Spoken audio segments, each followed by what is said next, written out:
Alors voilà, ça y est, le chiffre est tombé. Jean Castex annonce le relèvement de 10% du barème de l'indemnité kilométrique pour aider les gros rouleurs à faire face à la hausse des prix à la pompe. Est-ce que c'est suffisant? Non, c'est rien. En fait, voilà, c'est C'est pas rien. rien, c'est 10%. Non, c'est pas 10%, c'est rien pour ça. Hier, je me suis prêté à un petit sondage tout bête. Je suis allé dans la rue, j'ai demandé à des gens s'ils savaient ce que c'était que l'indemnité kilométrique. La plupart m'ont dit oui, j'en ai déjà entendu parler. Eh bien voilà, en fait, c'est un coup de pouce pour des gens qui ont peut-être entendu parler de quelque chose qui ne les touchera pas. Bref, évidemment. Il y a une petite minorité, je suis content pour eux. Ils vont vite s'apercevoir que les 10% d'indemnité sur le barème, ça représente pas grand-chose, peut-être quelques miettes et pas grand-chose de plus. Quand vous dites quelques miettes, j'imagine que vous avez fait le calcul. Moi, ce qui m'intéresse quand même, c'est pour ceux qui ont témoigné hier, qui sont par exemple les infirmiers libéraux, qui roulent beaucoup pour pouvoir aller voir leurs différents patients.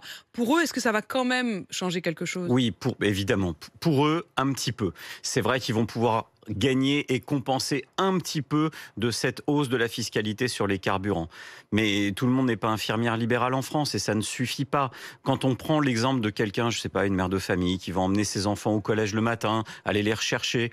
Bon, allez, on va prendre une zone rurale, on va prendre 40 km par jour, ça fait 800 km par mois. Ça fait un budget de quasiment 100 € par mois pour les carburants, juste pour emmener des enfants à l'école.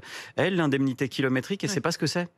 Pour elle, elle est absolument pas dans Donc les pour elle, c'est rien. 2,5 millions de foyers qui sont concernés officiellement. Quand même, les 2,5 millions de foyers, c'est un chiffre juste. Ça vous paraît le calcul du gouvernement qui dit on va aider 2,5 millions de foyers? C'est juste? Alors oui et non. C'est-à-dire qu'il y a une partie de ces Français qui vont bénéficier du crédit d'impôt parce qu'ils déclarent aux frais réels leurs indemnités kilométriques. Et là, c'est déduit des impôts. Et puis il y a une partie, c'est le barème kilométrique qui est remboursé par l'employeur. Défiscalisé certes, mais payé par l'employeur. Donc là, ça va être à la charge des employeurs. Alors, Emmanuel Macron s'est exprimé là-dessus hier en marge d'un déplacement. Il dit qu'il y a quand même très peu de mesures qui ont un impact substantiel sur quelque chose qui ne dépend pas de nous, qui sont les cours mondiaux. En gros, il dit c'est pas de notre faute, quoi. Je suis embêté parce que si je dis du mal d'Emmanuel Macron, je vais avoir des soucis. Mais là, pour le coup, il ne dit pas toute la vérité. Aujourd'hui, non. Bien sûr qu'il n'est pas dépendant des fluctuations du cours du prix du baril. Bien évidemment que la situation en Ukraine peut aussi avoir une influence sur le prix du baril. Mais quoi qu'il arrive, on a une TVA à 20%.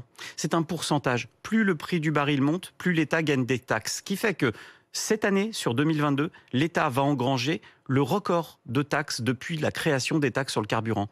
On est à quasiment plus de 43 milliards de taxes annuelles, c'est plus de la moitié de l'impôt sur le revenu. Si on revient quelques années en arrière, on était plutôt entre 30 et 35. Vous persistez donc à penser que la meilleure manière de lutter contre cette hausse des prix, ce serait de baisser les taxes. Mais en fait, on se revoit tous les 2 mois pour parler de la même chose. Donc c'est qu'il y a un problème de fiscalité.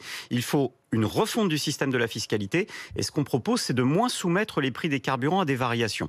Nous, ce qu'on dit à 40 millions d'automobilistes... C'est la fameuse TIPP flottante, quoi. C'est ce qu'on avait déjà mis en place. Même pas. En fait, c'est pas du côté de la TICPE ou de la TIPP qu'il faut jouer. Parce que ce qui est bien, c'est que comme il y a tout un éventail de taxes, on peut choisir la taxe sur laquelle on va jouer. Quoi. On choisit. Donc là, vous prenez pas la TIPE. Non, là, on va baisser la TVA parce que c'est un pourcentage. Et ce pourcentage crée la variation. Okay. Et il faut peut-être... L'État pourrait, puisque une baisse de la TVA toute simple, ça ferait une baisse de 25 centimes des prix du carburant, qui n'est pas supportable pour l'État.